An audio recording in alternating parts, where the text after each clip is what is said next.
It is a delight and an honor to be with you today. Thank you, President Rasool. I am really, really thrilled to be associated with this institution.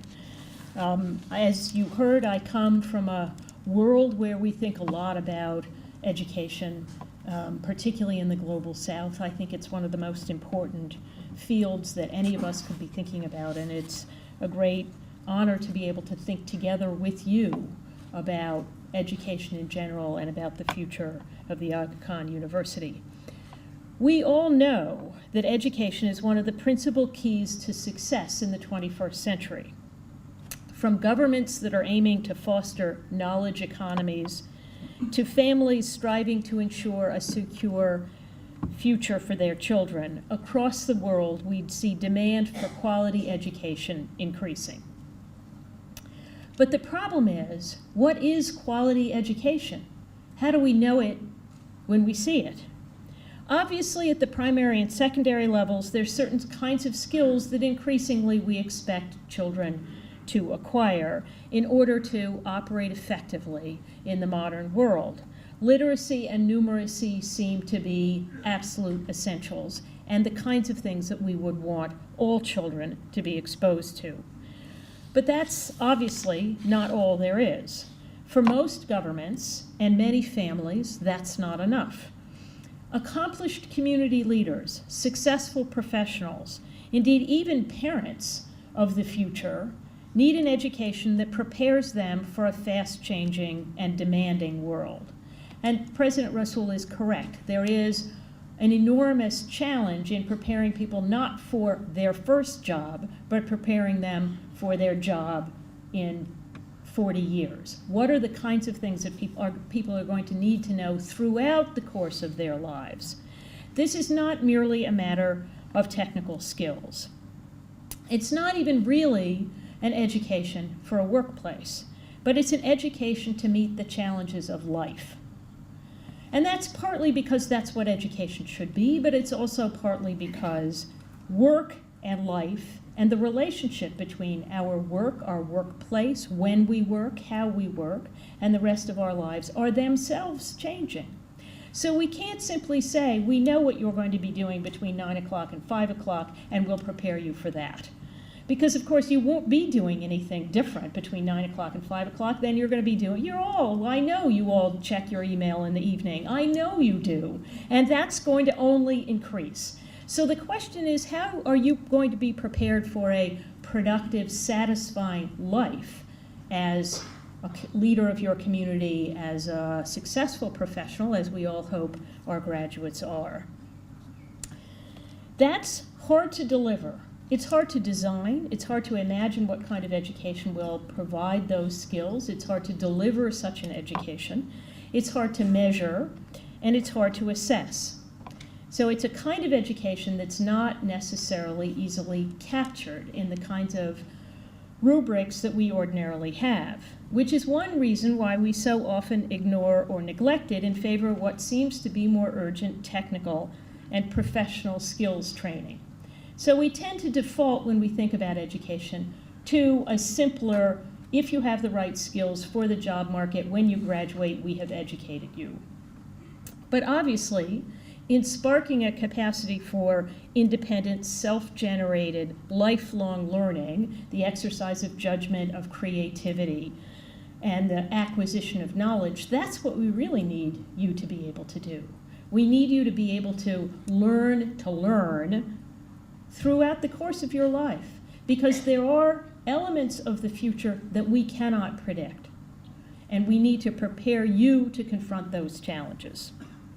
So what I'd like to do this afternoon is talk a little bit about how this world came to be, the nature of globalization, the good, the bad, and the ugly, and the opportunities it represents and challenges that it poses to all of us as individuals, but most importantly to universities. And then I'll talk about the kind of education that I think best suits taking advantage of those opportunities and meeting those challenges. We often call that the liberal arts, but it's actually not a particularly clear or apt term, being neither liberal nor about the arts, but I'll return to that in a little while. Globalization, as you all know, is a fact. It's a reflection of extraordinary and accelerating growth in the circulation of goods and people and ideas across the globe over the last century. The very fact that I'm here, someone who grew up in a small village outside of New York City and has been privileged to be able to work in Cairo, currently reside in Abu Dhabi, and now visits Karachi to discuss higher education with you, is a token of globalization, although, albeit, I admit, a small one. In the last quarter century or so, and particularly since the end of the Cold War, globalization has emphasized international economic integration, based on the shrinkage of the state in favor of the market. This what has become known as neoliberal globalization, or the Washington Consensus, prevailed as leaders as diverse as Reagan and Thatcher and Gorbachev, the IMF and the World Bank, which is why it's called the Washington Consensus, argued that more trade and less government interference would bring benefits to both poor countries and to disadvantaged people in rich countries. This view of globalization was contested from the very outset. From the very beginning of these arguments, there were arguments against it. Increasingly, it has found critics from Nobel laureates like Joseph Stiglitz and Amartya Sen, who question whether it actually benefits poor countries, to popular campaigns like the Occupy movements, and in many ways the Brexit advocates and now Trump supporters in the United States, who question whether it has actually served disadvantaged people in rich countries. I'll return to the debates around globalization in a moment. But first, I want to talk about how it has affected higher education. This kind of globalization has had several consequences. The shrinkage of the state has meant that most governments in the world, across the entire world, neither can nor will support higher education at the scale demanded by either prospective students or prospective employers. This is true everywhere, and everywhere it has led to the growth of private universities. Here in Pakistan, for example, a report in the Times Higher Education tells us that the country spends little more than 2% of its GDP on higher education, which is a low figure even by regional standards. But to be fair, Pakistan is trying to move toward a knowledge-based economy, like many of its counterparts, and has committed to spending 4% a year by 2018, which will make it somewhat higher than its regional neighbors. Before 2000, there were only 59 universities in Pakistan, and following reforms around the turn of the century, a number of universities were authorized, and there are now 177 universities, of which 103 are public institutions. Pakistan's Vision 2025 program commits to providing higher education to 12% of young people within a decade. Right now, between 6 and 7% of Pakistanis in the age group between about 18 and 23 are enrolled. So the challenge for Pakistan is enormous. But they are not different in kind from many, many other countries in the global south. I could talk about East Africa, where AKU is also active. I could talk about Egypt. I could talk about a lot of places in the world that confront these kinds of challenges. Demand is enormous, and capacity is limited. Many of the new universities globally, as I suggested, are not only private, which is what I said, but also they are for-profit. AKU is a not-for-profit private institution. Most of the universities with which I have been associated are not-for-profit private universities. But the private for-profit universities have a way of establishing whether they're successful or not, and that's the bottom line. Like all businesses, some are very good and some are awful. Think of automobiles. You have the luxury brands like Mercedes, and you have low-end practical brands like Kia and some of the brands of automobile manufacturers like Volkswagen are cheating. But you have a variety. So too with for-profit universities. There's nothing that prevents, however, a business from providing a perfectly adequate education, although I would suggest that there are clear limits on the extent to which for-profit institutions can support research and community outreach. But if all you want is a simple garden variety undergraduate, or even some professional program graduates programs, a for-profit institution can probably provide an adequate one if that's their business model. But the need to determine whether they are or not, that is to say whether any of the non-state universities, whether in Pakistan or anywhere else, are in fact providing the education they promise, has led to the need to regulate such institutions, which in turn has activated the dissemination of standards for quality assurance and accreditation. The United States, which has one of the longest and oldest traditions of private not-for-profit institutions of higher education, has shown the way in much of this accreditation, and many national accreditation standards around the world are borrowed from American models. In addition, a mechanism for assessing on a global scale has arisen as we have seen the growth of, in the last 2 decades, this is all very new, so if you think the world isn't changing fast, it's changing fast, of global university rankings, the rankings of places, the QS rankings, there are rankings coming out of China. There are a lot of problems with these mechanisms. Accreditation standards and international rankings, like most economically driven devices to assess competitiveness, rely heavily on quantitative measures. This privileges those aspects of education that can be counted. Numbers of students, numbers of faculty, square meters of instructional space, credit hours required, publications per faculty member, citations per publication. These are all worthwhile data, but they do not necessarily reflect local priorities. For example, what language should instruction be in? And if the language of instruction is different from the language in which faculty typically publish their research, what kinds of burdens does that add to the faculty themselves? What kinds of media should they be publishing in? Should they be publishing books or journal articles? Should they be, most of the rankings today privilege journal articles in English.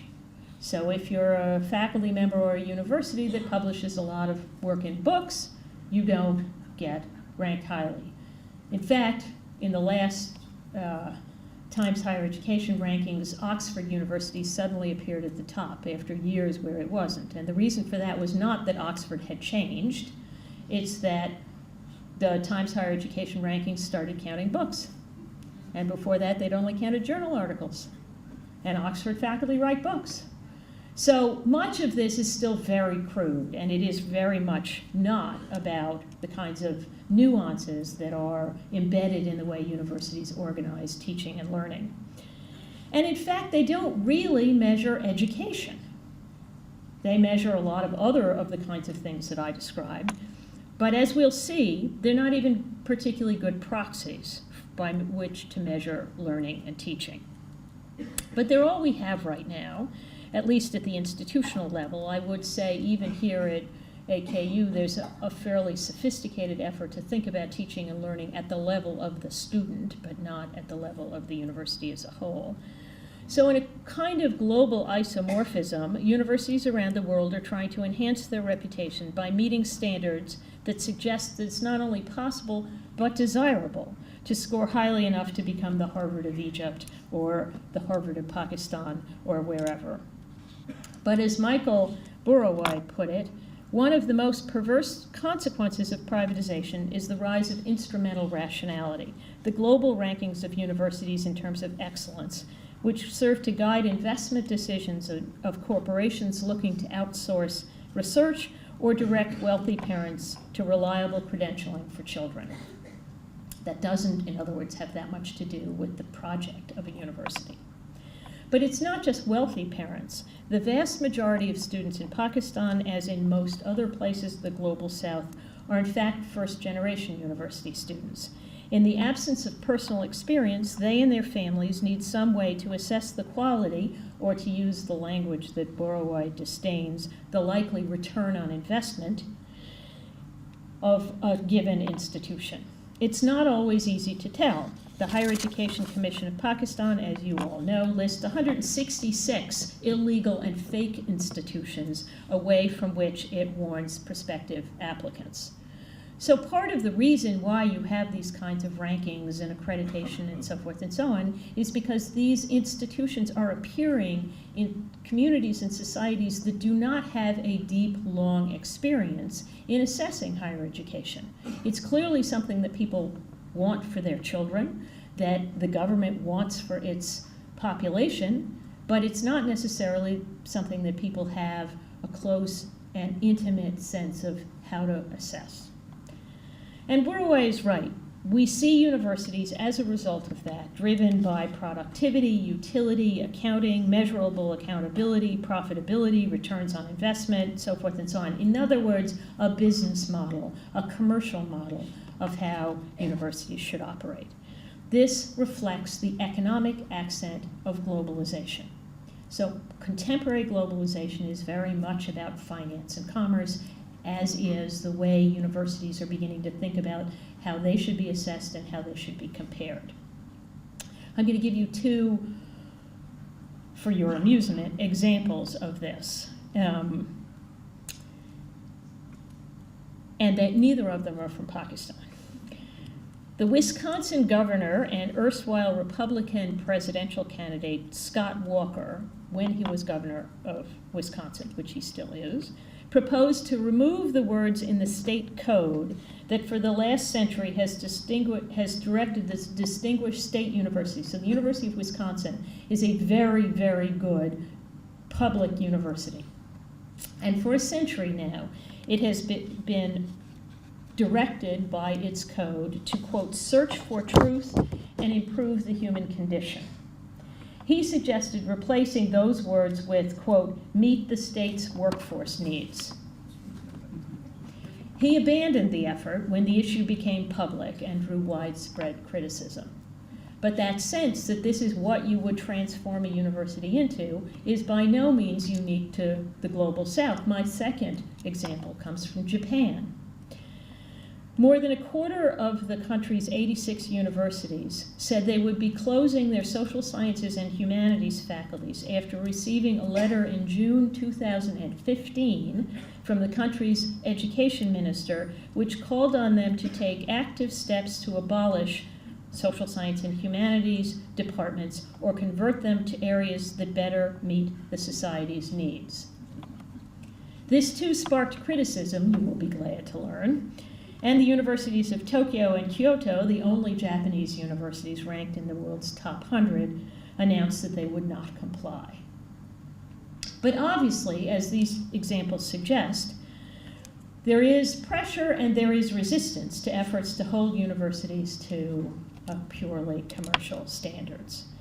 In fact, if this is the area in which students wish to work, the domain of global capitalism, there may be something to be said for the perspectives which such universities can provide. It's no surprise that business programs are among the most popular and the most lucrative of new universities everywhere. So too, other pre-professional programs, particularly medicine and engineering, which are both generally high status, so families are happy to see their students there, and as fields in which technology is rapidly evolving in high demand in both public and private sectors. STEM disciplines, that is to say science, technology, engineering, and math, are almost universally believed to be the key to knowledge economies in the coming decades. From the US to the EU to China to everywhere, governments are encouraging meeting the demands of a market for high-tech skills that are only now coming into view. But as I suggested several minutes ago, there is not universal acquiescence in this economically driven globalization. Not everyone is content with the definition of human purpose reduced to production and consumption. Indeed, from both left and right, critics of globalization point to other values that they embrace as part of a well-lived life: community, justice, dignity, freedom, stewardship of nature, the environment, things like that. Indeed, in its formal, abstract, mechanical, or perhaps algorithmic allocation of goods and fortunes, the globalization of capitalism seems to demean or disrespect other important features of human life and community: sociability, art, curiosity, humor, loyalty, time not spent or managed but simply passed or relished, and space, not exploited or filled, but explored and contemplated. So in some places, this globalization has provoked a backlash. On the right, we have seen the growth of fundamentalist movements around the world since the 1970s, and more recently the appearance of the nativists, nationalists in Europe and increasingly in the United States. On the left, human rights advocates, environmental activists, many in the uprisings of the Arab Spring, are among those who object to the commodification of knowledge and labor in the interest of capitalist development. Those who have not shared in the wealth created by neoliberal globalization and those whose values are not confined to wealth itself are seeking a voice. And I think that's what we saw in the vote for Brexit in the UK, the support for Trump in the United States, some of the Occupy movements. Across the world, there are movements that are reflecting the alienation of those who, as I have once written, think of themselves more as souls than statistics. So where do we find a way through this tangle of triumph and fear, of numbers and sentiments, to think about what we should do for our young people? That's what we're here for. What should we do for them? Clearly, the world is not in a situation of stability and predictability. So in the first instance, I think we have to begin by listening, by exercising our own critical facilities to understand these divergent and dissident perspectives. But are we teaching the next generation's leaders, our university students, to do that? The utilitarian instrumental purposes of higher education to satisfy the labor market, ensure employability, stimulate growth, and spur innovation seem everywhere triumphant and wholly inadequate to the urgent and important task of understanding the world. There is clearly more that needs to be understood about the world we live in than the workings of the market. If we, or better our youth, are to navigate effectively through a century that will very likely be marked by more, not less, uncertainty, volatility, and unease, more claims to attention and demands for consideration, and I think Americans are seeing this for the first time. Many people in the rest of the world would find this far more familiar. We need to be ready to understand as many perspectives as possible. And that is where the liberal arts are unparalleled as a way of learning. It's really an American educational invention, born a little bit in Europe, but it is characteristically American, often and largely inaccurately attributed to classical Greece and medieval Europe, where the knowledge essential to the life of a free person, and that's where the liberal comes from. It's not liberal in the sense of liberal progressive politics. It means associated with free people. Was thought to include grammar, logic, and rhetoric.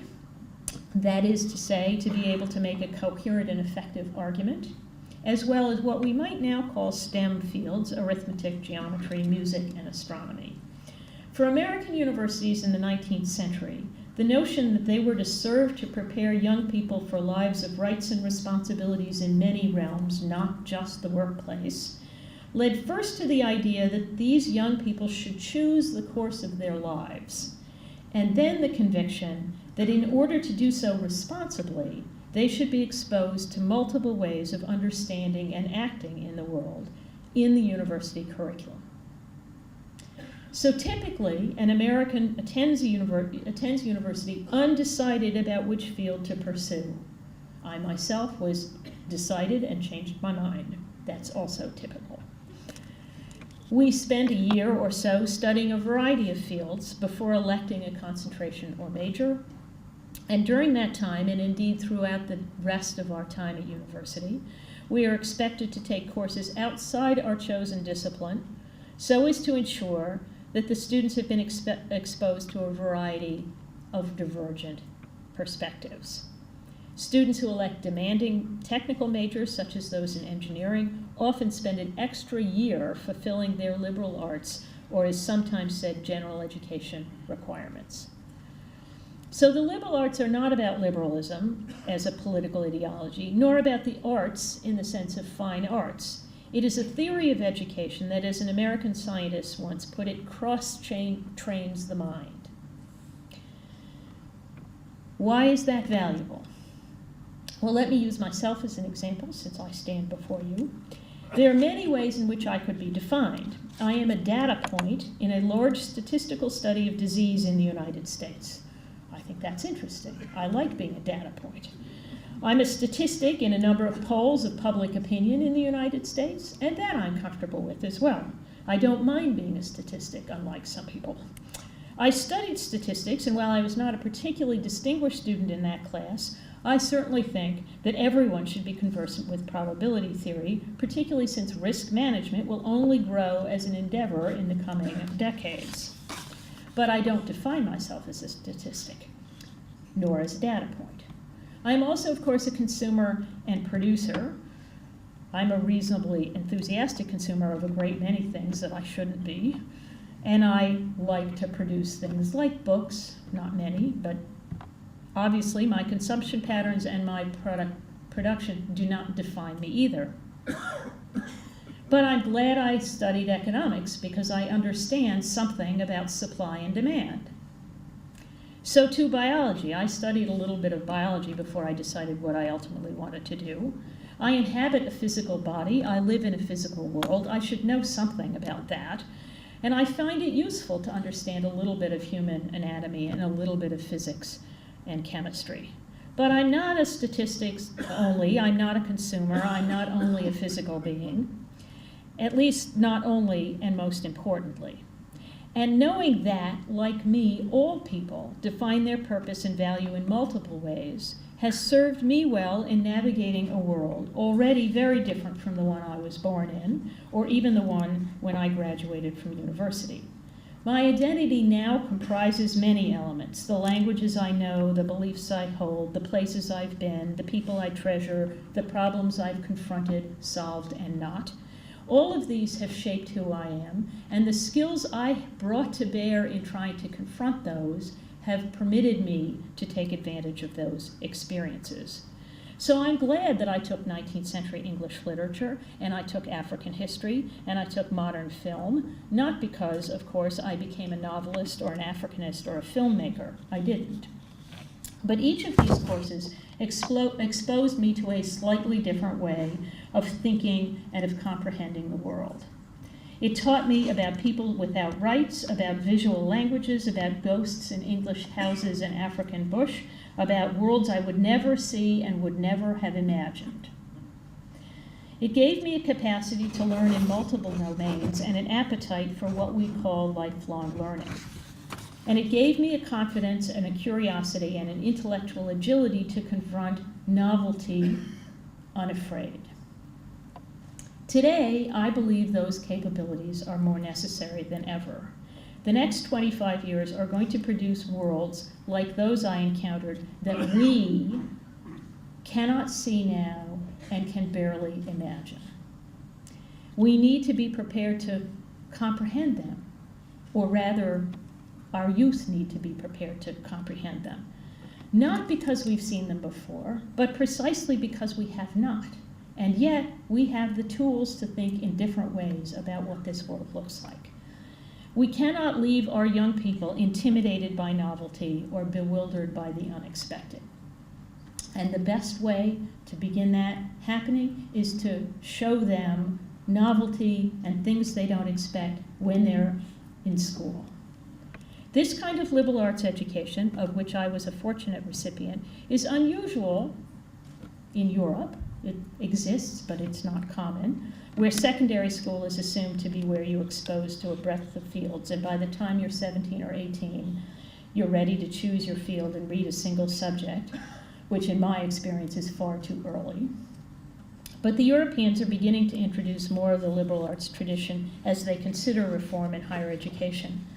But the liberal arts are still unusual. If they're unusual in Europe, they're even more rare elsewhere in the world, which will give the United States an edge in research and innovation for the foreseeable future, no matter how dysfunctional its politics.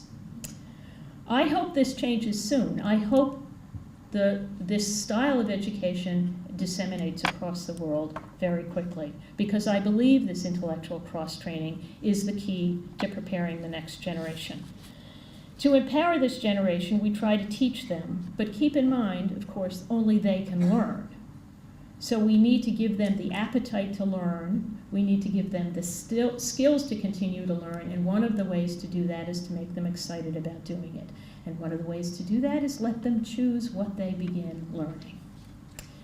Before I close, let me warn that a liberal arts education is not easy for anyone. For students and their families, it's often a shock to be exposed to unfamiliar ideas, and sometimes even apparently obnoxious ideas. Particularly for students who are unaccustomed to encountering difference, who grow up in a small community, as I did, those who come from small towns or religiously conservative families or politically conservative families or politically isolated families, or even increasingly, I think at least in the United States, who think the world is reflected in their Facebook friends and Twitter followers. It can be painful to realize that there are people who disagree deeply with you on profoundly important issues. But that's a fact, and it is, thank you, it is the point of cross-training. It is the point of being exposed to these different ways of looking at the world. It builds strength and flexibility. It is in turns of mind and ways of thinking that you don't ordinarily use. Having begun to use them, you can use them at school, you can use them at home, you can use them in your community, you can do what you want with them. At the beginning, it can be painful, like getting fit physically isn't easy. But in the long run, it ensures that you are fit for the challenges that you don't anticipate. For institutions, sustaining a liberal arts philosophy is difficult as well on several scores. First, and I think this is important here, we cannot assume that the US or European models will work, if only because off-the-shelf technology transfer rarely does. It needs to be adapted to local conditions. But more importantly, what are called the legacy sectors of advanced economies, which include major manufacturing, but also higher education, things that have lasted so long that they have become very stylized and we think we know how to do them, are undergoing their own radical and often difficult transformation. The issues of the commercialization of learning and research, which, as I suggested earlier, are very complex and contested from the US to Japan, do not become less serious when they are exported.